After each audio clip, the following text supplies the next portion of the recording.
शाळेतूनच इथून. त्यामुळे आणि त्या आमच्या वर्ग शिक्षक होत्या आपल्या, त्यामुळे त्या कायम स्मरणात राहतात. ज्यावेळी सुंदर अक्षर पाहिलं जातं ना, त्यावेळी त्यांची आठवण मॅडम नक्कीच येते. आणि भोसले सरांची जी शिकवण्याची पद्धत म्हणजे अगदी आहे ना, तळमळीतून म्हणजे जीव तोडून शिकवण्याची पद्धत ना, खरंच सर तुम्हाला सलाम आहे.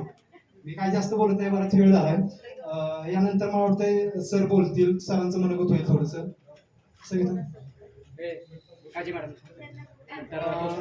आपल्या वर्ग शिक्षक काजी मॅडमला मी विनंती करतो की त्यांना थोडस 2 मिनिटं बोला, फक्त 2 मिनिटं, 2 मिनिटं बोला. असं 2च मिनिटं बोलतो, जास्त बोलतो. अध्यक्ष त्याचबरोबर त्यांच्याबरोबर उपस्थित असणारे सर्व मान्यवर, आपले सर्वांचे गुरुवर्य आणि आपण सर्व माझे आवडते विद्यार्थी, पहिल्या याचे विद्यार्थी असल्यामुळे कायमस्वरूपी माझ्या स्मरणात राहणारे आपण सर्वजण गोड विद्यार्थी. अगदी नाव माझ्या डोळ्यासमोर, नाव कोणी उच्चारलं की डोळ्यासमोर तुमची प्रत्येकाची प्रतिमा नेहमीच उभी राहते, फक्त भेट होत नाही. सविता मला वाटतं व्हॉट्सअप ग्रुपला असल्यामुळे आमचं चॅटिंग वगैरे अधूनमधून व्हायचं. सविता असेल, रुपाली असेल, रीना आदीमध्ये पाहत होते. म्हणजे सातचा हा कार्यक्रम तुमच्या स्मरणात जेवढा राहणार आहे तेवढाच तो आमच्याही स्मरणामध्ये राहणारच आहे. एकंदरीत बालवयापासून आतापर्यंतचा जो तुम्ही केलेला प्रवास जो आहे तो ज्यांच्यामुळे केला, त्याच्यामध्ये फक्त गुरुवर्यांचाच हात नाही तर आपल्या आई वडिलांचा देखील फार मोठा हातभार आहे. त्यांनाही विसरून कसं चालेल. आपल्या लाईफ मध्ये आपण कितीही मोठे झालात तरी मला वाटतं की समाज ज्या गावामध्ये आपण राहतो त्या गावाचं आपल्याला फार मोठं ऋण असतं, त्याला विसरता कामा नये. आई वडिलांना आपल्याला आतापर्यंत जे सहकार्य केलेलं असतं, लहानपणापासून मोठं होईपर्यंत, अगदी तुम्हाला तुमचं लग्न वगैरे लावून देईपर्यंत, त्यांची जबाबदारी ते पूर्ण पाडेपर्यंत त्यांचं सहकार्य फार मोठं लाभलेलं असतं, त्यांनाही विसरता कामा नये. आता किती मोठे झालात तरी फिरून आपल्याला गावाकडे येता आलं पाहिजे, समाजाची विचारपूस केली करता आली पाहिजे, गावामध्ये अडीअडचणी असतील त्या समजून घेता आल्या पाहिजे. तर किती जेव्हा तुम्ही गेट टुगेदर मध्ये एकत्र येतात, कशासाठी गेट टुगेदर घ्यायचं, त्या पाठीमागचा काय उद्देश आहे, कशासाठी एकत्र यायचं, हे समजून घेता आलं पाहिजे. तर जीटी म्हणजे फक्त एन्जॉय करणे एवढं नव्हे, तर त्यासाठी आपण एकमेकांच्या सुखदुःखामध्ये सहभागी होणं, कोणी अडीअडचणीत असेल तर त्यांना मदत करणं, हे देखील आपलं तेवढं परम कर्तव्य आहे.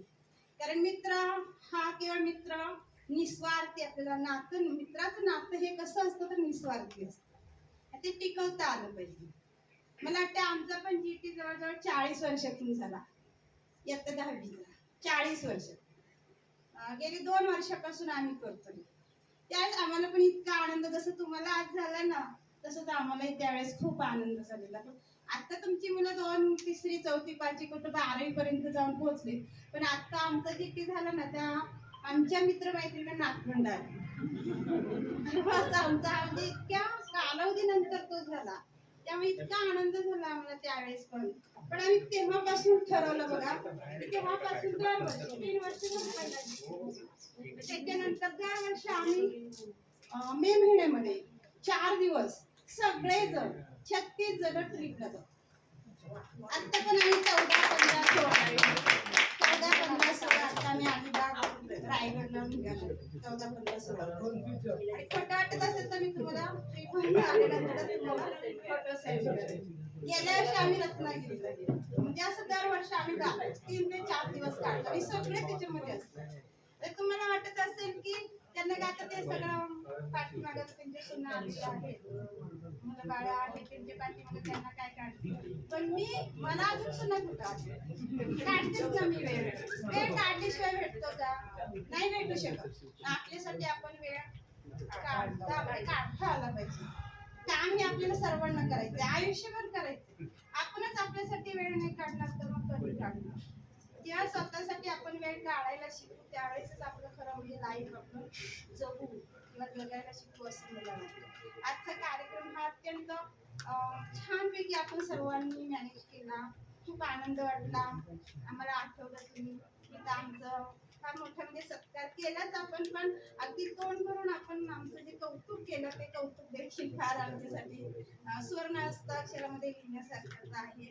असाच योग पुन्हा पुन्हा यावा असं मी परमेश्वराजवळ विनंती करते. आपल्या सर्वांना तुमच्या 10वी आयुष्यासाठी गोड अशा सुंदर आणि सो मेनी शुभेच्छा देते.